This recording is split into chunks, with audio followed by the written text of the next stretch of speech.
All right, Cal, you're on. So, my statement is that the best college and pro players all come from Florida. And to quote Scout.com, which is one of the major recruiting sites in high school, a columnist said, "People tend to believe that talent in Florida is overrated as often I did, but until you see it for yourself, there's no way of explaining how talented these kids are." And he was referring to Central High School, which this past year broke the record with sending 18 kids to Division I college out of one class. And just for some facts, Cal Poly is tied for second with 5 players in the NFL with a school in Texas, and St. Thomas Aquinas in Florida has 12, and Cal Poly is tied second with a school in Texas with 5.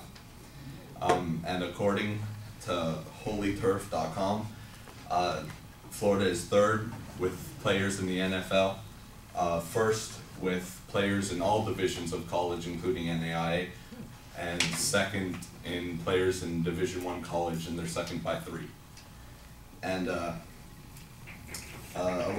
everybody knows Florida players, whether they know they're from Florida or not, whether it be Deion Sanders, who was famous when he entered the combine and ran a 4.2 flat, or whether it be Michael Irving, who is a Hall of Famer along with Deion Sanders, who played for the Cowboys. And even this past Super Bowl, Ray Lewis, who grew up in Lakewood, Florida, and attended college at University of Miami, is well on his way to the Hall of Fame. And opposing him on the 49ers was Frank Gore, who played at Coral Gables, Florida. And I just believe with all this information that Florida tends to produce the best college and pro athletes. Thank you.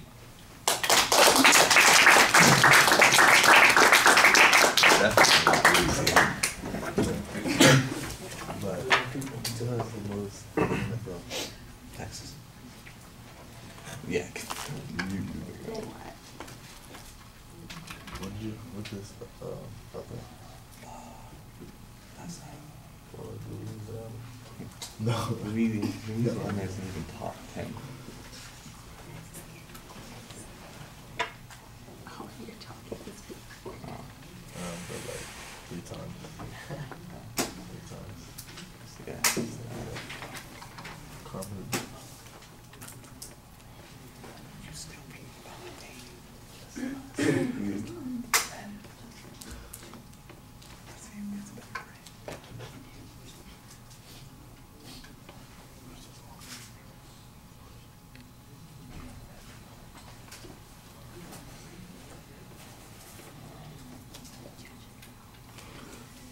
All right, well, you identify your statement clearly at the beginning, and I think that there's probably going to be some controversy on this, so I like that. You start off pretty well talking about the players that come from Florida and giving us information. There's some statistical information in all these categories. It was a little confusing, though, because you mentioned several schools, and I didn't... You mentioned Cal Poly, for instance, and that doesn't sound like a Florida school, so that seemed a little bit strange. I do know that you mentioned, that there was one school that you mentioned that set the, Central High, I guess it was, that set the record for sending 18 players into NCAA Division I or whatever they call it now. So I thought that was a good piece of information, and it fits the narrative that you're talking about pretty effectively.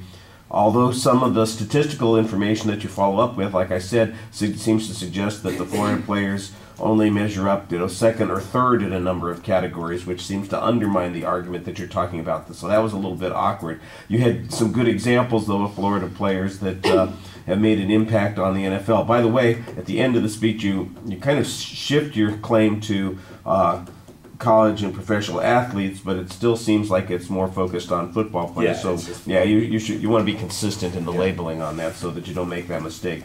I thought that for the most part the citations were pretty good. I did think that we got a little bit lost with all of the comparisons that are being made. I assume that most of those statistics came from the same source. The delivery, I think, is pretty solid. You do have some nervous feet, so you're shifting around on your feet a little bit. When you watch the video, you'll see it. You probably don't notice it when you're talking, but it does look like, a little bit like you're shuffling while you're speaking. So you want to be careful about those sorts of things. All right, thank you.